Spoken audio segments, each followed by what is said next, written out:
সেই আপনার প্রিয় মানুষ যে আপনাকে আপনার মতো করে বুঝতে চেষ্টা করছে। আপনার ভালো জিনিসগুলোকে অ্যাপ্রিশিয়েট করে।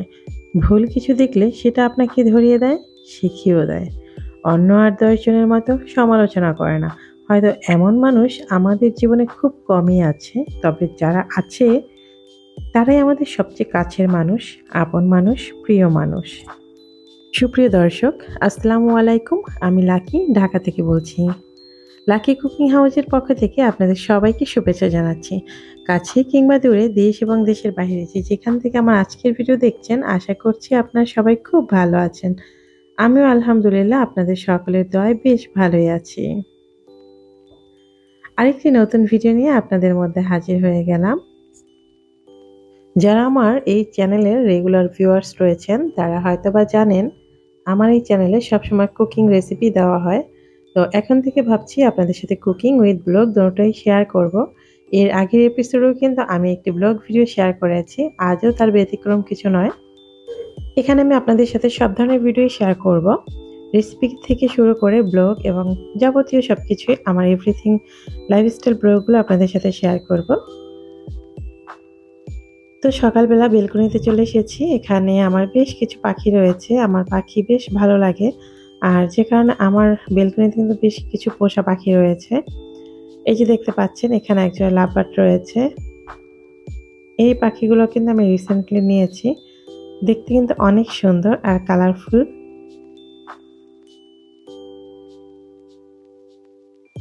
এদের সাথে কথা বলতে এবং এদের সাথে সময় দিতে আমার কিন্তু বেশ ভালো লাগে।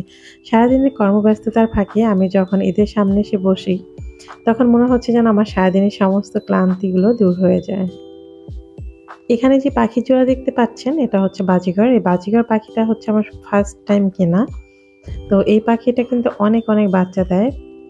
এবারও প্রায় ১০টা ডিম পেড়েছে আর ৬টা বাচ্চা ফুটেছে। প্রতিবারই ৪টা ৫টা বাচ্চা কিন্তু এটা টিকে যায়।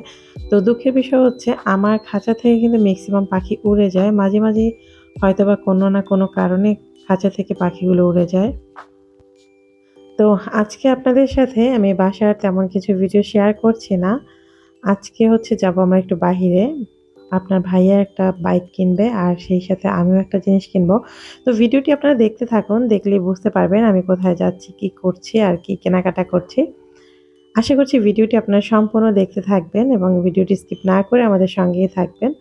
আর যারা যারা আমার ভিডিওটি এই পর্যন্ত দেখছেন, যদি আমার ভিডিওর একটি অংশ আপনাদের কাছে ভালো লেগে থাকে তাহলে অবশ্যই ভিডিওটিতে একটি লাইক দিতে ভুল করবেন না। আর ভিডিওর কোন অংশটি ভালো লেগেছে সেটা কিন্তু কমেন্টস করে আমাকে জানিয়ে দিবেন। আর আপনি যদি আমার চ্যানেলে আজকে নতুন হয়ে থাকেন, আমার ফার্স্ট ভিডিও দেখছেন, তাহলে আপনার কাছে রিকোয়েস্ট রইল যদি আমার ভিডিওর কোনো একটি অংশ ভালো লেগে থাকে আর যদি মনে করেন আমার এই ছোট্ট পরিবারটির সদস্য হয়ে থাকবেন, তাহলে অবশ্যই চ্যানেলটি সাবস্ক্রাইব করে পাশে থাকা বেল বাটনটি অন করে যাবেন। আর যারা যারা অলরেডি আমার চ্যানেলটি সাবস্ক্রাইব করেছেন তাদেরকে অসংখ্য অসংখ্য ধন্যবাদ। আপনাদের সাথে কথা বলতে বলতে অলরেডি কিন্তু আমরা বাইকের শোরুমে চলে এসেছি। অলরেডি আমাদের সামনে যে বাইকটা নিবে আপনার ভাইয়া সে বাইকটা চলে এসেছে। আসলে এটা হচ্ছে বহু আকাঙ্ক্ষিত বলতে পারেন। আসলে এটা কিন্তু বাজারে এখনো অ্যাভেলেবেল আসে না। এটা আসলে পাওয়া যাবে হয়তোবা আগামী মাসের ফার্স্ট সপ্তাহে থেকে এটা অ্যাভেলেবেল বাজারে পাওয়া যাবে। তো এটা প্রি বুকিং দিয়ে নিয়ে এসেছি আমরা অ্যাডভান্স করে টাকা। তারপর এটা হচ্ছে পালসারের N160 ডুয়েট চ্যানেলের এবিএস বাইক। তো যাই হোক, এটা আপনার ভাইয়া দেশের বাইরে থাকা অবস্থায় আসলে পছন্দ করে রেখেছিল। তো তখনই সে প্রি অর্ডার করে রেখেছিল, যে কারণে এখনই আমরা নিতে পারছি। তা না হলে হয়তোবা যারা এখন নিতে চাচ্ছেন বাইকটা তাদের হয়তোবা প্রি অর্ডার করার পরেও হয়তোবা ঈদের পরে কিংবা তার কিছুদিন আগেও নিতে পারবেন। তো বাংলাদেশে এখনো পর্যন্ত একটি কালারই রয়েছে, তো যে কারণে একটি কালারই নিতে হচ্ছে। তো এই বাইকটির কিন্তু আরও একটি কালার রয়েছে যেটা এখন পর্যন্ত আসলে আমাদের দেশে অ্যাভেলেবেল না, সেটা হচ্ছে ব্লু কালার। তো যেটা ছিল আপাতত সেটাই নিয়েছি। বাইকটা চেকিং এর পরে আমরা কিন্তু এখানে একটা স্পট দেখতে পেয়েছিলাম, সেটা অবশ্য তারা চেঞ্জ করে দিয়েছে। আগে প্রথমে যদিও দেখিনি, এই জন্য আসলে বেশ কিছুটা সময় আজকে এখানেই লেগে গেছে। তো এরপর চলে এসেছি এলজি শোরুমে। এখানে একটি ফ্রিজ নিব। আসলে বাসায় আমার যে ফ্রিজটা রয়েছে সেটা একটু ওল্ড ভার্সন আর অনেকটা পুরনো হয়ে গেছে। ফ্রিজটার স্পেসটা অনেক ছোট ছিল। তো আর সব মিলিয়ে হচ্ছে যুগের সাথে তাল মিলিয়ে তো একটু নতুনত্বের ছোঁয়া নিতেই হয়। তো আজকে ভাবলাম যে একটি ফ্রিজ নিব। তো দেখি শেষ পর্যন্ত কোনটা পছন্দ হয়। এখানে এই শোরুমটা মোটামুটি অনেক বড় আর বেশ কিছু ফ্রিজ রয়েছে এখানে। স্যামসাং থেকে শুরু করে হিটাচি অনেক ধরনের ফ্রিজ রয়েছে। এলজি মানে ব্র্যান্ডেড কিছু প্রোডাক্ট এখানে রয়েছে। আর এই শোরুমটা হচ্ছে মিরপুর শ্যামলীর দিকে।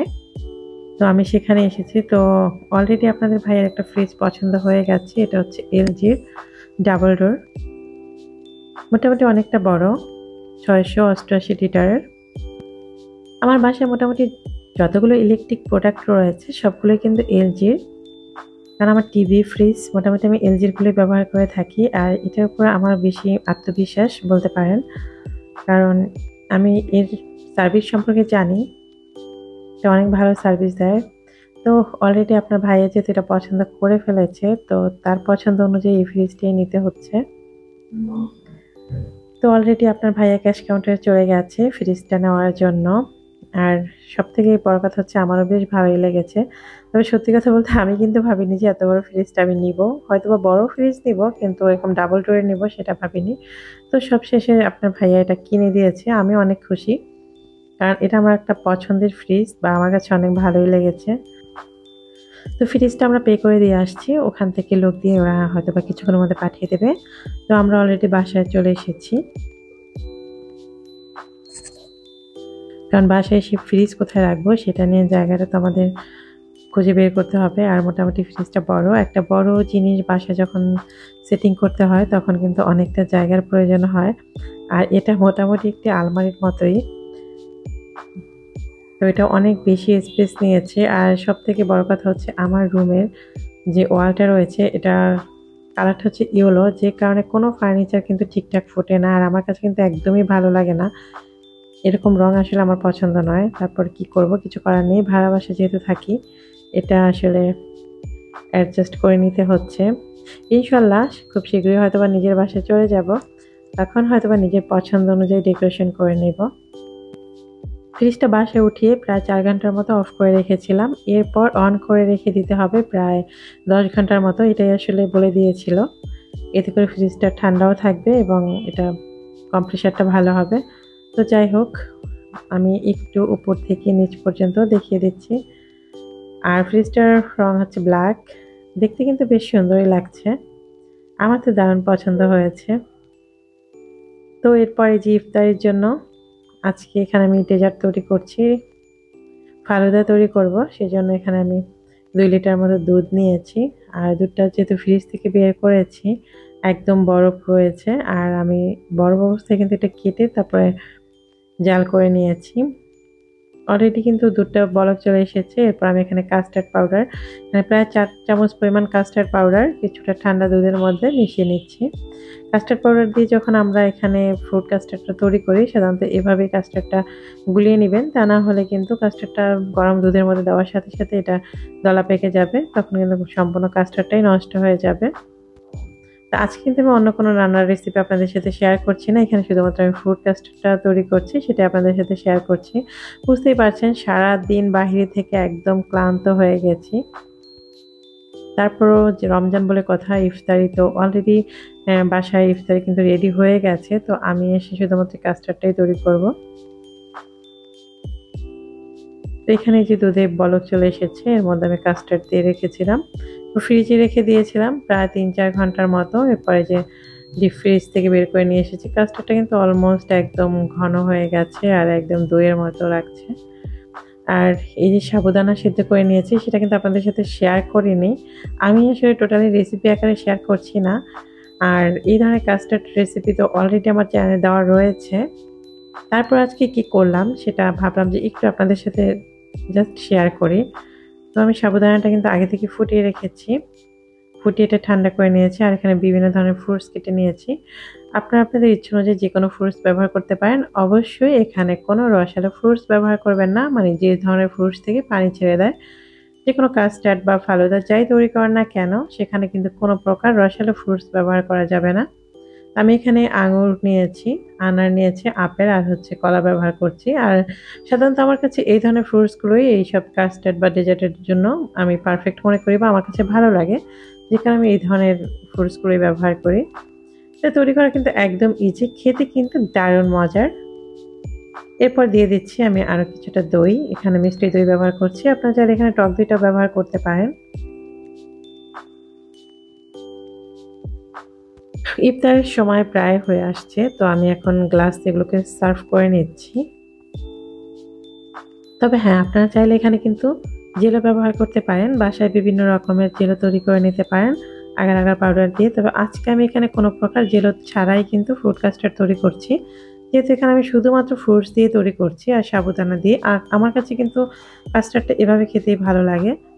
তো আমার এখানে সার্ভ করা হয়ে গেছে। এরপর উপর দিয়ে কিছুটা দই দিয়ে ডেকোরেশন করে নিচ্ছি আর সেই সাথে দিয়ে দিচ্ছি আইসক্রিম। এখানে আপনার ভ্যানিলা, চকলেট যার যার ফ্লেভার অনুযায়ী আইসক্রিমটা ব্যবহার করে নেবেন। তো ভিউয়ার্স, এই ছিল আমার আজকের রেসিপি বা আজকের ভিডিও। জানি না আপনাদের কাছে ভিডিওটি কেমন লেগেছে। ভিডিও ভালো লাগলে কিন্তু অবশ্যই ভিডিওটি লাইক দিতে ভুল করবেন না, আর কমেন্ট বক্সে আপনার মতামতটি জানিয়ে দিবেন যে আমার ভিডিওটি কেমন লাগলো।